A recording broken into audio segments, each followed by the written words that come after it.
Ms. Boebert from Colorado. Thank you, Mr. Chairman. The Los Angeles riots are certainly a shameful explosion of lawlessness that we are once again seeing.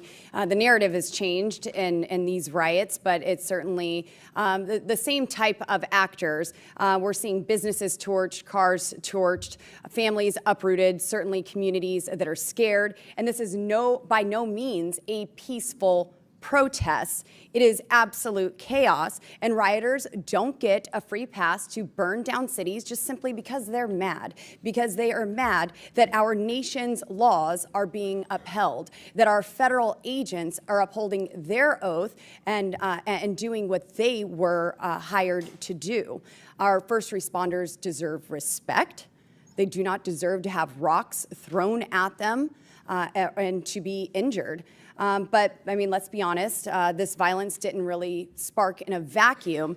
Sanctuary policies are a magnet for trouble. They shield criminals, undermine the rule of law. And, governors, I've sat here and I've heard you today. You say that safety is your #1 priority. You want your communities safe. You want your people safe. And, Governor Hochul, you just asked, how can we work together to ensure that that happens? Well, that's exactly what we want to do in this hearing. We want to work together. We want to talk to you about your sanctuary policies that are actually preventing us from working with you to keep your community safe, because we want them safe as well. I have the same policies in Colorado that restrict our local law enforcement officers from coordinating with federal agents. And some of my counties have issued lawsuits to try to end that. But this is serious, and we owe it to every American to restore safety and enforce our laws. It's been stated that this is a federal law and it's not your job to uphold the federal law. Well, we're not asking you to uphold it. We're just asking you to kind of step out of the way and allow the federal government to do the job, to uphold these laws. When you have someone, don't wait until they commit a violent, heinous crime before we know their immigration status.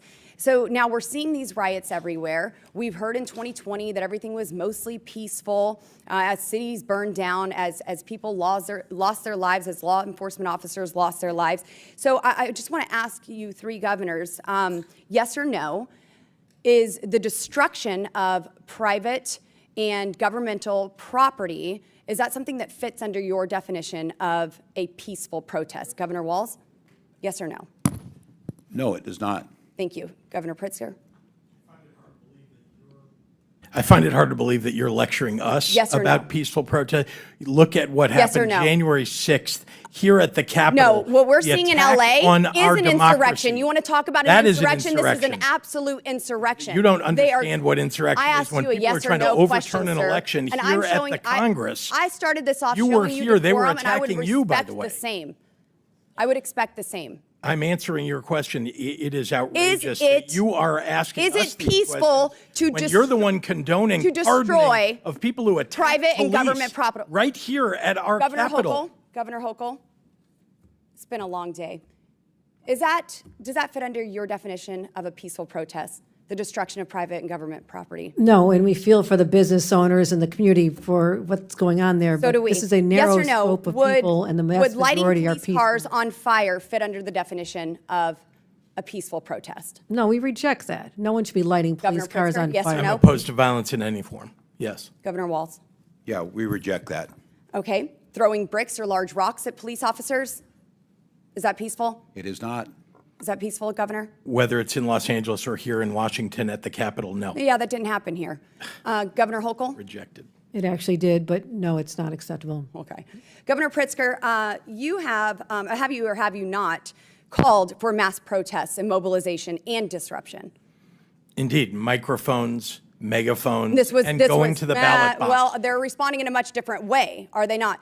President Trump also asked for people to peacefully make their voices heard. So it's okay for you to say that and hold that standard, but President Trump has a different standard when he actually makes the claim. Inciting riots at the Capitol, and you said you want mass protests, mobilizations, and disruption as a response to President Trump's policies. I just think that this is all hypocritical. You've called in your National Guard. You don't want President Trump to come in and enforce the rule of law to keep communities safe, and your destructive policies are harming American citizens. We should not have to wait until violence is committed to find out their legal status. We have 2 million unknown gotaways because of Joe Biden's administration, and we have got to find them and get them out of America. And I thank President Trump and his administration for doing just that. I yield.